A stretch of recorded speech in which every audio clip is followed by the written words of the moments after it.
Introducción al cálculo. Una guía teórica y práctica para entender las bases del cálculo infinitesimal. Primero, os quiero hablar de la necesidad de una función antiderivada, es decir, por qué en esa época se pensó que era indispensable disponer de una función antiderivada o una función integral, como describiré ahora. Tiene que existir una función opuesta a la derivada, del mismo modo que existe la función exponencial y el logaritmo, o la multiplicación y la división. ¿Por qué? Porque todos los números reales con los que tratamos y todas las operaciones con las que tratamos siempre tienen una operación opuesta, una operación inversa. Por ejemplo, cuando cogemos x y la elevamos al cuadrado, que resulta en x al cuadrado, disponemos de una función, la raíz cuadrada, que nos devuelve esa x original. Y tenemos que disponer siempre de una función opuesta, una función inversa. En este caso, la derivada no tiene función inversa. De momento no hemos hablado de ella, aún no se había descubierto en ese momento, así que se llegó a la conclusión que era necesaria una función antiderivada. La función antiderivada tiene que estar definida de tal manera que si la derivamos, resulte en la función original. Eso tiene mucho sentido. Es decir, la raíz cuadrada está definida de manera que si la aplicamos en x al cuadrado, nos dé la función original, es decir, x. Pues lo mismo con la derivada. La derivada de la antiderivada de x nos daría x de nuevo.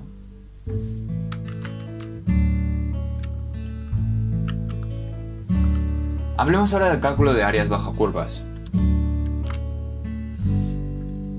En este diagrama de aquí os he representado tres áreas distintas. La área de la región, o área original, como voy a llamarla a partir de ahora. La suma inferior y la suma superior. Como vemos, la suma inferior es un área menor al área original y consiste en rectángulos que nunca sobrepasan la curva. Simplemente la tocan y se quedan allí.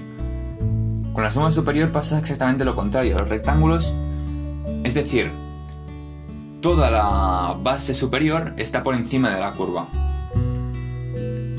Y obviamente el área resultante de la suma de estos rectángulos es mayor al área original.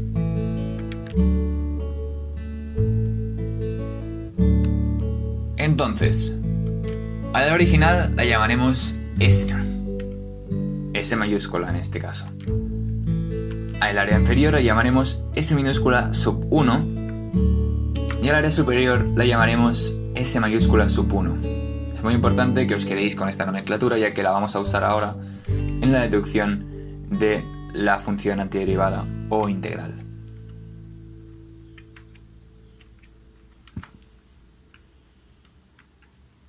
Entonces, imaginemos que en el intervalo AB, que es el que teníamos definido anteriormente y bajo el cual estamos estudiando el área de la función, hay una serie de marcas de x sub 0 hasta x sub n. Estas marcas lo que hacen es dividir el intervalo en n intervalos más pequeños. Da igual si tienen la misma anchura o no. Ahora mismo no nos importa. Entonces, si x sub 0, x sub 1, x sub 2 hasta llegar a x sub n pertenecen al intervalo cerrado AB, como acabo de decir, entonces existen n-1 rectángulos con bases x sub 1 menos x sub 0, x sub 2 menos x sub 1, hasta llegar a x sub n menos x sub n menos 1. Estos rectángulos son de los que os acabo de hablar ahora mismo. Son los rectángulos que intentan aproximar el área original, pero no llegan del todo al área exacta, obvio es. Entonces, estos rectángulos son de los que os he hablado y sus bases son sencillamente el espacio que queda entre estas marquitas de aquí. Esta sería una base, esta sería otra base, esta sería otra base. Perdón por pasarme aquí, pero creo que ya lo entendéis. Esta sería otra base y esta sería otra base y así sucesivamente. La altura de los rectángulos, como hemos hablado, depende de si es la suma inferior o la suma superior. Y ahora hablaremos de esto. Entonces, esto es muy importante que prestéis atención a esta parte porque es aquí donde recae el plot twist del tema. Es aquí donde recae la gracia, ¿no? Los rectángulos de los que hemos hablado antes, los que pertenecen a la suma inferior, llegan hasta el punto mínimo de la función en el intervalo. Es decir, siendo un intervalo x sub i menos 1 y x sub i, es decir, esto es un intervalo que pertenece al intervalo mayor a b,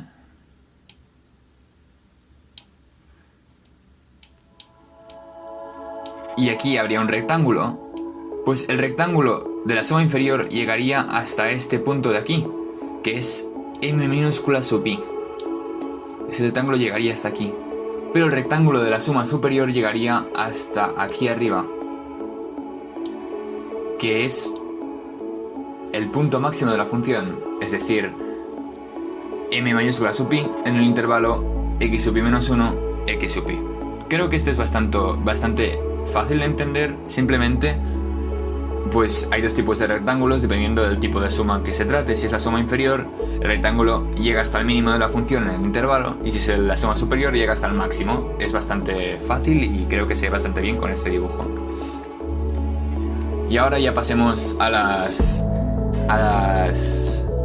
expresiones más matemáticas. Esta de aquí es la expresión para calcular s minúscula sub 1, es decir, la suma inferior.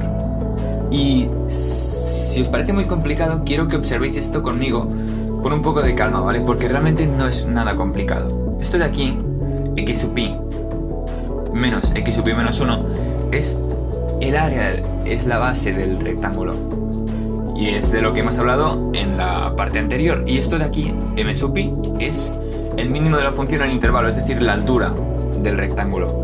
Pues esto sería un rectángulo si lo sumamos todos, de i igual a 1 hasta i igual a n, encontraríamos la suma total, es decir, la área inferior. Lo mismo sucede con el área superior, ¿vale? En vez del mínimo cogemos el máximo en cada intervalo, y nos da s mayúscula sub 1. Como podemos ver, estos rectangulitos de aquí son los que se suman en este sumatorio, ¿vale? Y lo mismo aquí. Esta suma de aquí nos da esta s sub 1, que es el área verde de aquí, y s sub 1 mayúscula es el área rosa, que no se ve de color rosa aquí por el azul que hay delante, pero no pasa nada. Creo que ya se entiende. Entonces,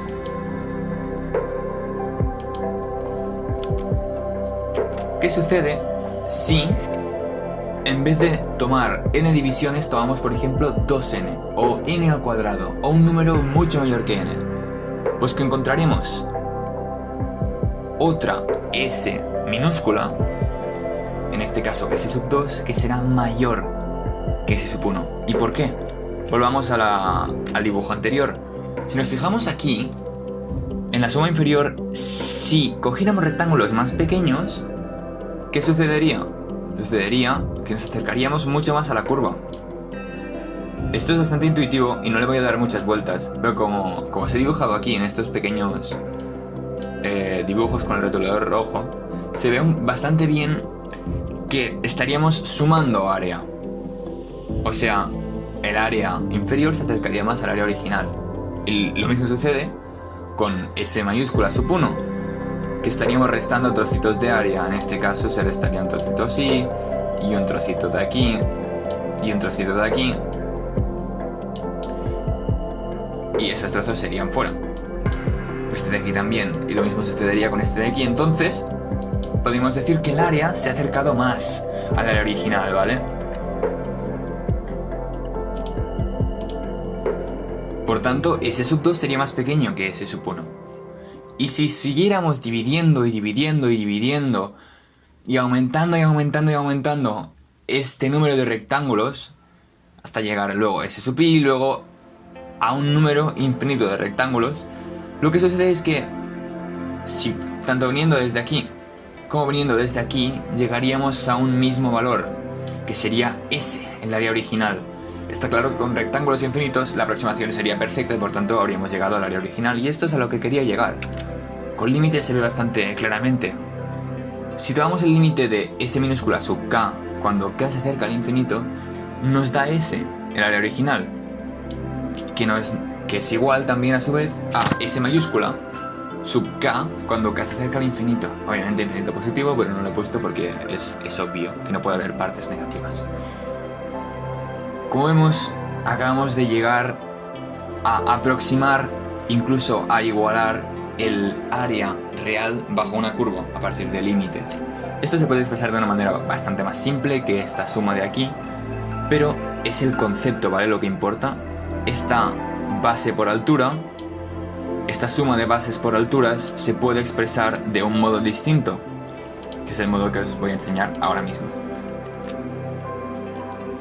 En efecto, es la integral desde A hasta B, que serían los extremos de este intervalo que hemos cogido al inicio, de f de x por d de x, que nos da el área original. ¿Y qué es cada cosa? Pues f de x es la altura del rectángulo, o sea, es el valor de la función en un punto x. Y cogemos f de x porque es la altura exacta del rectángulo, ¿vale? Obviamente, un rectángulo infinitamente estrecho va a llegar exactamente a la altura que toma la función en ese punto. D de x es la base del rectángulo y es infinitamente pequeña. Entonces, no es nada más ni nada menos que una suma, otra vez, esto de aquí es como un sumatorio, ¿vale? Tiene la misma función, lo único que suma de forma continua, es decir, suma infinitesimales. Esto de aquí es una división infinita de este intervalo de aquí, infinitamente pequeña, perdón, y esto de aquí es la altura, o sea, no es nada más ni nada menos que la suma de, en este caso, altura por base. Pero es una suma perfecta, es una suma que no requiere de ninguna aproximación, porque es una suma de rectángulos infinitamente estrechos. Y espero que con esto lo hayáis entendido, porque creo que es bastante intuitivo que os lo expliquen así. Creo que si habéis seguido los pasos uno por uno, puede que incluso os vaya bien de nuevo ver el dibujo, este de aquí, para acabarlo de entender, pero espero que os haya quedado claro. Creo que es bastante intuitivo la aproximación que se ha hecho y cómo se encierra el valor de S a partir de la suma inferior y la suma superior. Y nada más, no hace falta que explique mucho más. Con esto ya hemos cerrado el vídeo de hoy y voy a explicaros un poco, para daros emoción, para daros hype, que voy a explicar en el siguiente vídeo. Voy a explicar un poco de normas de las integrales, un poco de teoremas interesantes para introducirlas. Uno de ellos será la regla de Barrow, otro, pues, propiedades de las integrales, como por ejemplo qué pasa cuando tenemos una suma dentro de una integral o qué pasa cuando hay un coeficiente multiplicando. Y también las normas básicas de las integrales, pero estas ya las sabemos, ¿vale? Porque son las normas de las derivadas a la inversa. Y ya vamos a ver lo que va a ser muy fácil, ¿vale? Y nada más.